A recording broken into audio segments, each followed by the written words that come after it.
Hello नमस्कार सर्वांना, welcome back to my new blog. So उद्या आम्ही जाणार आहोत गावाला परत. मागच्या आठवड्यातच जाऊन आलो आणि आता आम्ही परत चाललेलो आहोत. हो बेटा, हां.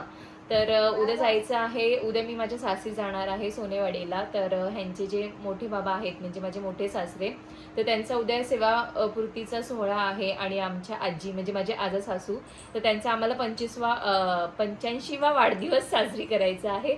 सो त्यासाठी आम्ही जाणार आहोत. तर उद्याचा ब्लॉग तुम्हाला याच ब्लॉगमध्ये कंटिन्यू करायला मिळेल. तर आता मी थोडीफार शॉपिंग केलेली आहे माझ्या आजा सासूसाठी, तर ती तुम्हाला मी आता दाखवते. तर आहे ना, आजीसाठी नवारी घेतलेली आहे. म्हणजे ती प्रिंटेडमध्येच घेतली. आईंना कॉल करून विचारलं होतं की कशी घेऊ, तर आमचं चाललं होतं काठाची घ्यायची, पण आजी तशा घालत नाही. सो मी अशी काहीशी घेतलेली आहे. सो मला ही खूप आवडली ॲक्च्युली कलर, कारण की आमची आजी आहे ना खूप गोरी आहे, तर आजीला हा कलर खूप छान दिसेल. तर ही अशी मी घेतलेली आहे. आणि त्यालाच मॅचिंग अशी चोळी घेतलेली आहे मी. आणि हे नवारी घेतली. आणि ना माझ्या डोक्यामध्ये अजून एक गोष्ट होती की आजीला ती घ्यायची. ती गोष्ट आजीकडे नव्हती, तर म्हटलं चला आपण घेऊन टाकू आता या बहाणे तरी. तर ती गोष्ट मी तुम्हाला दाखवते आता लगेच. ती ऑलरेडी सारंगने घेऊन खेळून वगैरे झालेलं आहे. सो मी आजीसाठी काठी घेतलेली आहे. आणि असं मागे आम्ही गावाला गेलो ना तेव्हा नाचुनांना फटके देण्यासाठी नाचुना उलट आई जीव लावतात आम्हाला. तर ही काठी घेतलेली आहे. मागच्या वेळेस मी गावी गेली ना तेव्हा मी आजीकडे अशी काठी बघितली होती, तर आहे ना ती अशी एवढी व्यवस्थित नव्हती. तर आणि आईला असं व्यवस्थित चालता पण नव्हतं येत त्याच्याने. तर मग त्यावेळेसच मी ठरवलं होतं की कधी असा वेळ मिळाला तर मग अशी एखादी काठी मी घेईल. आणि आता योग आलेलाच आहे. सो मी ह्यांना लगेच बोलली की, म्हणजे साडीचं असं माझ्या डोक्यात नव्हतंच काय, तर मी ह्यांना आधीच बोलली होती की आपण आजीला ना काठी घेऊयात. सारंग लगेच घ्यायला आला. आजीला पण काठी घेऊयात. आणि आम्ही आळंदीत गेलो होतो. वीरची आम्हाला पेटी, म्हणजे जी पेटी आम्ही वीरला देणार आहोत तर ती पण रिपेअर करून झालेली होती, ती पेटी पण आणायची होती. सो मी ह्यांना बोलली आळंदीमध्ये आपल्याला भेटून जाईल काठी. सो आळंदीमध्येच आम्ही ही काठी घेतली. सो हे 2 गिफ्ट घेतलेले आहेत आम्ही उद्या आजीला देणार आहोत. तर तुम्हाला कसे वाटले मला कमेंट करून नक्की सांगा. आणि आता मी उद्या काय होणार आहे ते पण या ब्लॉगमध्येच टाकणार आहे, तर ब्लॉग कंटिन्यू करा.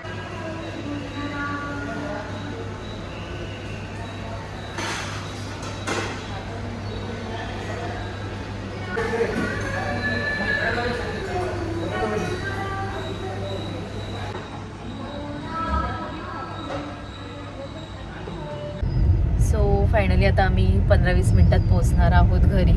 सकाळी लवकर निघालो आम्ही 6 वाजता. ॲक्च्युली निघायचं होतं 5 वाजता, पण सारंग रात्री आहे ना 1:30 वाजता झोपला. त्याला काय झालं होतं माहीत नाही, तो आहे ना झोपतच नव्हता. मग त्याला 1:30 वाजता तो झोपला, त्यानंतर आम्ही झोपलो. सकाळी 4:30ला सुटलो. मग आवरता करता 6 वाजले. मग 6 वाजता निघालो आणि आता आम्ही 15-20 मिनिटात पोहोचतोय. सो फायनली आम्ही आमच्या गावात पोचलो. हे आमच्या गावातलं मंदिर आहे कुलदेवीचं, काशाई देवीचं मंदिर. आणि इथून सरळ आमचा रस्ता आहे. आता गावातून आमचं घर मोजून 5 मिनिटावरच आहे.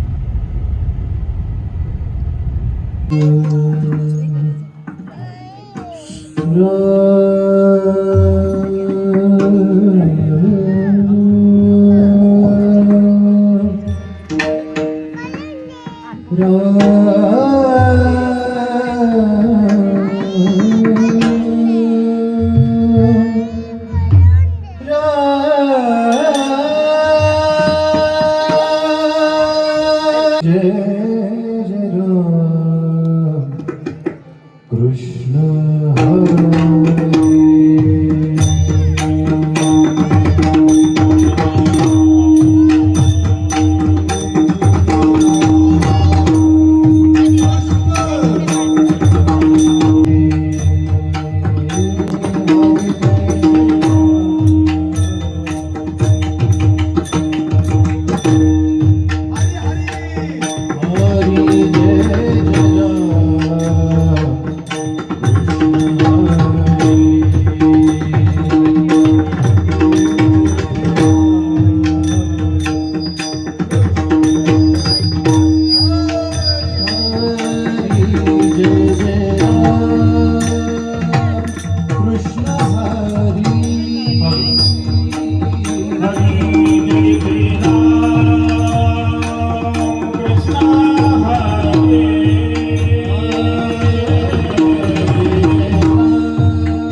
देहामध्येच माणसाला विदेही अवस्था प्राप्त होते. हा देह कसा आहे आपल्याला माहितीये, पण या देहामध्ये राहून सुद्धा भगवंताचं नामस्मरण करून आपल्याला विदेही स्थितीला पोहोचता येतं, विदेही अवस्थेला प्राप्त होता येतं. मग तुकोबाराय पुढे म्हणतात, तुका म्हणे आम्ही झालो अग्निरूप. या नामाचं स्मरण करून आम्ही काय झालो? आम्ही अग्निरूप झालो. लागोने दीपाप. तुम्ही पाप करा, तुम्ही पुण्य करा, तुम्ही कुठलंही कर्म करा, ते कर्म आमच्या अंगाला शिवत नाही. आणि मंडळी मला सांगा, आपण जे कर्म करतोय त्याचा आपल्याला पापही भेटत नाहीये, त्याचा आपल्याला पुण्यही मिळत नाहीये. आपल्याला परत या मृत्यू लोकांमध्ये जन्माला येण्याचं कारण आहे का? मग हे समजून घेणं गरजेचं आहे की नाम हे असं माध्यम आहे की नामाच्या माध्यमातून आपली परत परत या 84 लक्ष योनीमध्ये जन्माला यावं लागत नाही. म्हणून तुकोबाराय सांगतायत की बाबांनो काय करा? नामस्मरण करा. हा झाला अभंगाचा सरळ सरळ अर्थ. विठ्ठल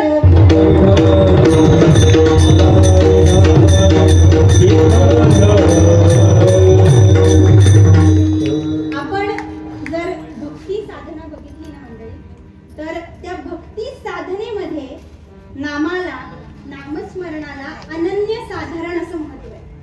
माऊली ज्ञानेश्वर महाराजांपासून ते जगद्गुरु तुकाराम महाराजांपर्यंत सगळ्याच मागे कीर्तन चालू आहे आणि आम्हाला हंबा बघायचा आहे. आम्ही हंबा बघायला आलो आता.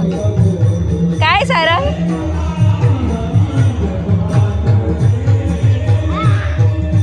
हंबा आली बघ, हंबा आली बघ. हंबाच्या जवळ नको जाऊ. हा काय रे तो इथं आला ना असंच करतो, गोठ्याकडे जोड्या घेतो कायम. काय रे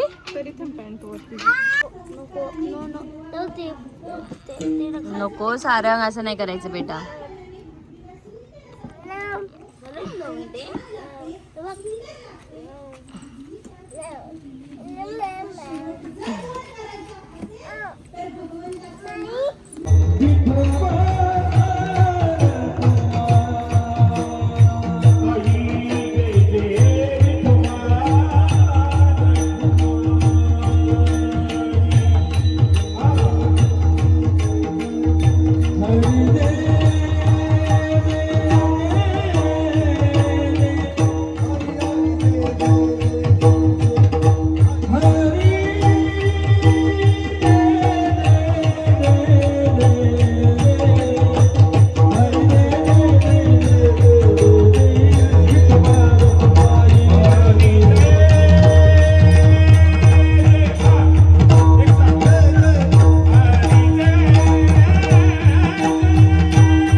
नववीला ब्रह्मागिरी पुरुषनी अविनाश समाधी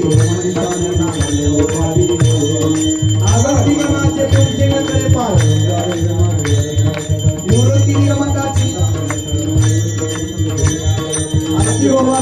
सुंदर अशी प्रवचन सेवा दिली आणि त्याला साथ सर्व भजनी मंडळांनी दिली. दुसरं असं की त्यानंतर त्यांच्याच घरातील एक अभ्यासू कीर्तनकार बबन दादा यांच्या सूनबाई प्रणालीताई फड यांनी सुद्धा अतिशय अभ्यासपूर्ण असं कीर्तन करून नामस्मरणाचं महत्व विशद केलं आणि त्यांना साथ दिली. मृदुंगाचार्य असो किंवा आमचे संगीतकार गायक नितीन असो, त्यानंतर ज्यांची समाजामध्ये अशी वाह होती त्यांच्या गायनानं असे आमचे मित्र नवनाथ गडाख माऊली असो, तानाजी सांगळे असो, सर्व आध्यात्मिक क्षेत्रामध्ये प्रकर्षानं पुढे असणारे आमचे मित्र बीटी महाराज माऊली असो किंवा ज्यांनी स्वतःला आध्यात्मिक क्षेत्रात वाहून घेतले असे आमचे मित्र हरिभक्तपरायण राम महाराज उगले असो, अतिशय सुंदर अशी साथ दिली. वहिनीने सुद्धा डोक्यावर तुळस घेऊन त्यांच्या नावाचं सार्थक केलं. नाव आहे रुक्मिणी. अतिशय सुंदर असा हा कार्यक्रम या ठिकाणी पार पडतोय. खूप आनंद होतोय. खरं तर संक्षिप्त असं या ठिकाणी कार्यक्रमाचं वर्णन मला सांगावं लागेल. यामध्ये आमचे बबनदादा शंकर उगले यांच्या सेवापूर्ती गौरव सोहळा या ठिकाणी होतोय. त्यांचा जन्म 1/6/1968 साली झाला आणि 15/4/1989 साली त्यांची वाहक म्हणून कंडक्टरपदी नियुक्त झाली. 25 वर्ष त्यांनी अतिशय इमानी वाढदिवस या ठिकाणी साजरा व्हावा आणि त्या ठिकाणी तुम्ही आम्ही सर्वजण तो साजरा करण्यासाठी उपस्थित असू. तर मित्र हो, या ठिकाणी मला सांगावं असं वाटेल, अतिशय आमचे कीर्तनकार मित्र ज्ञानेश्वर माऊलींनी रामायणाचा धडा देत भाऊ कसे असावेत तर या तिघां भावांसारखे असावेत. पुढच्या पिढीचं आपल्याला सांगता येत नाही कारण जनरेशन गॅप असतो, परंतु या तिन्हीने आता म्हणजे हा देवाचा दुसरा अवतारच असतो आणि या ठिकाणी खरोखर स्वर्ग अवतरलाय असा सुंदर कार्यक्रम या ठिकाणी पार पडतोय. आणि बाबा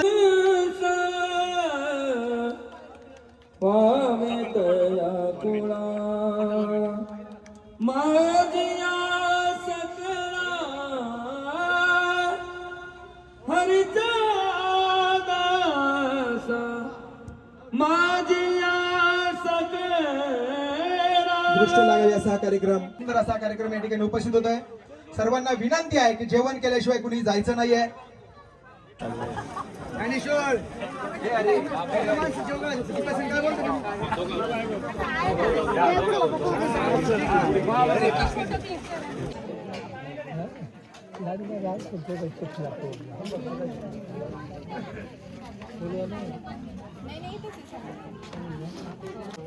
भावी नवरदेव पळाले. हा ना, कधी लग्न करणार आहे? आम्हाला नाचायचंय तुमच्या लग्नात. हा